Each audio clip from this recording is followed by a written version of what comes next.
had a little bit of a week, and excuse me, I'm going to fill you in on a little bit about what happened and how I'm reframing it in my mind for a better outcome.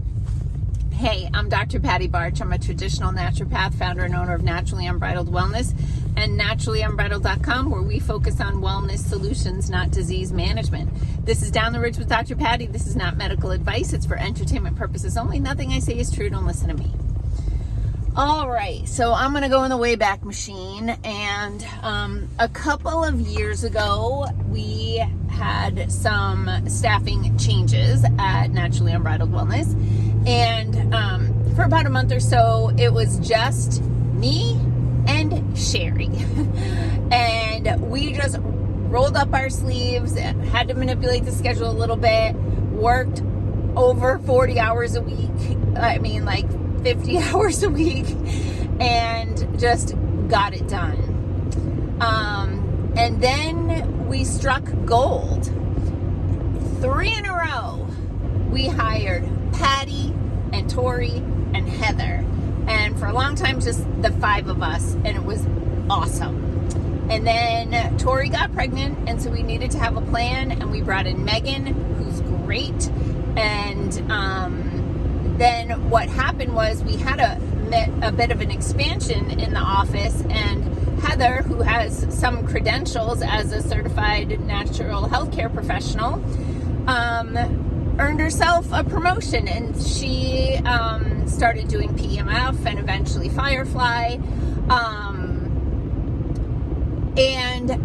So because I moved Heather from the front desk, we needed a new front desk, and I hired a client, and I am fully owning it was a bad hire. Like, I had some reservations, but I knew the client for a long time. She'd done lots of services in the practice, was optimistic, didn't work out.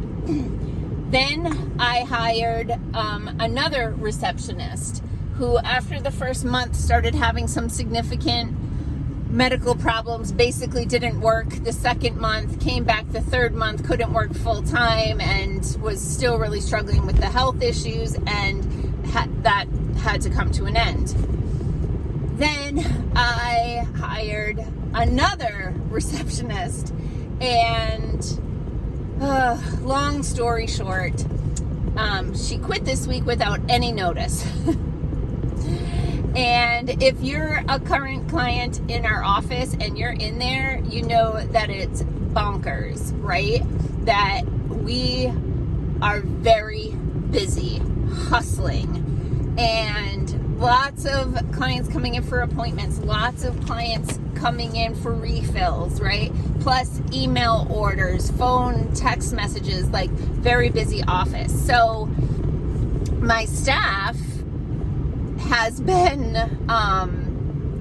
for basically the year, training, retraining, and then filling in the gaps for front desk that wasn't there or was insufficient. And so we all feel like we had the rug pulled out from under us this week. I mean, and we do things like have people come in and shadow for the day to see, like, you think it's going to be fun, right, to work here, but you need to come in and see what it's really like, because this place is busy. So anyway, all of us got gut punched that day, and, obviously as the captain of the ship, I really need to support my team, and it was heartbreaking for me to see the devastation in their eyes that here we go again. Now we have to find and train another person and hope that this person is the person. So, yep, I had my angry outburst. I mean, of course not at my staff, and I didn't really outburst, but, I was pissed. I think I'm entitled to that. To cap off the day that the employee quit without notice, I go to leave the office and I get a tire signal on my dashboard, and this is on my car that I just got back from not having for 5 weeks. So it was getting all the brake lines replaced, which didn't take 5 weeks, but they didn't have a spot for 5 weeks. So I just can't drive it. Had to wait. I am still on the same tank of gas that I was on when that went into the shop. And so now, like, flat tire. So I limp over to the gas station, which is less than a mile from my office, to put air in the tire, and it won't take air. And so I, troubleshooting. This is what Gen Xers do, right? So I'm like, okay, maybe the air pump at the gas station is bad. So I'm like, I have a air pump in my trunk that I bought when I got that car that you plug into the cigarette lighter. That's how old I am. And I'm like, so I'll try my air pump and I'll test my hypothesis that maybe it's the air pump at the gas station that's not working. So I go to get that out of the trunk and my trunk won't open. It won't open from the lever in the door. It won't open from the remote. And then, so now I'm sitting in the parking lot at the gas station, looking through the manual, trying to figure out what to do when the trunk won't open, because not only do I need to get the air pump, but I also need the spare tire, right? If the air pump isn't the solution. So finally I did get the trunk open. It had frozen shut. Snow had melted in the sun and gotten into the cracks, and it had frozen there. So anyway, get that open, get my pump out, and try to put air in the tire. It won't take air. So then I'm thinking, well, maybe the stem is gone on the tire, but regardless, I'm not getting out of here. So I know I made the decision to limp back to the office, which I know I shouldn't drive on the rim, but it's what I did. Drove back to the office, and Patty, the other Patty that works in my office, was working late, so she was there. And then she's totally into cars and racing and stuff, and she's like, I can try to change your tire. Because, that was the other thing. I couldn't find my AAA card because I had cleaned out my wallet and set down a pile of cards, like a zillion cards. And I forget where I put that pile, but I know I have it somewhere. But anyway, I couldn't find my AAA card, so I couldn't call AAA to have them come do the thing. Patty and I get the spare out. We look at the jack, and both of us are like, this is weird. So we go back into the building. Patty looks up on YouTube how to work the jack with some weird Mercedes jack. And we both decide it doesn't look safe. And it's cold and it's dark and it's late. Let's just leave the car here. And so I have Patty drive me over to a restaurant not far from the office. Now, this whole time, my husband plays basketball.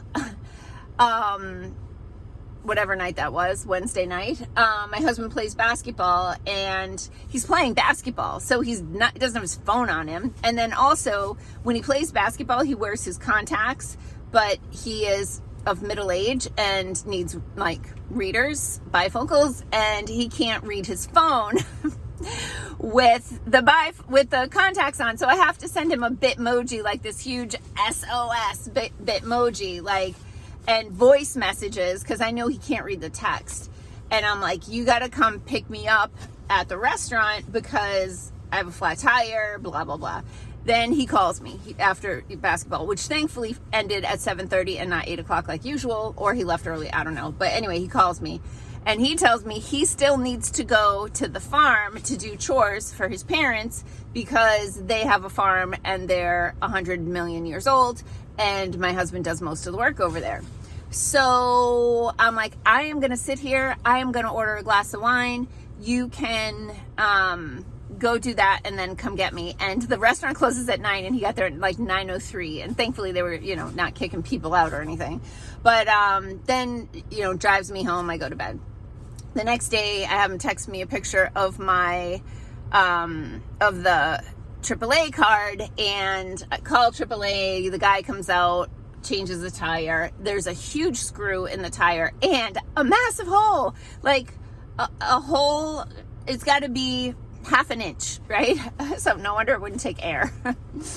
But anyway, a colleague friend of mine had posted something on Facebook about how, like, you know, the silver lining in a situation that she had with a car issue. And I was like, you know, the silver lining in my situation is I had my car at the shop for all that time, and while it was there, I was considering putting new tires on it.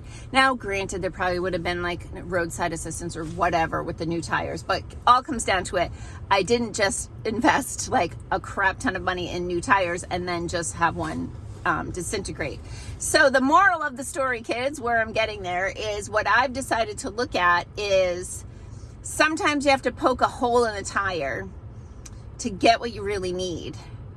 And so my perfect receptionist is out there, but wasn't ready for this position a year ago when we started hiring for it. So we just have done a few leapfrogs to get to the point where that perfect unicorn can come in and rock it and own it and join our magnificent team to help people to naturally achieve their wellness goals.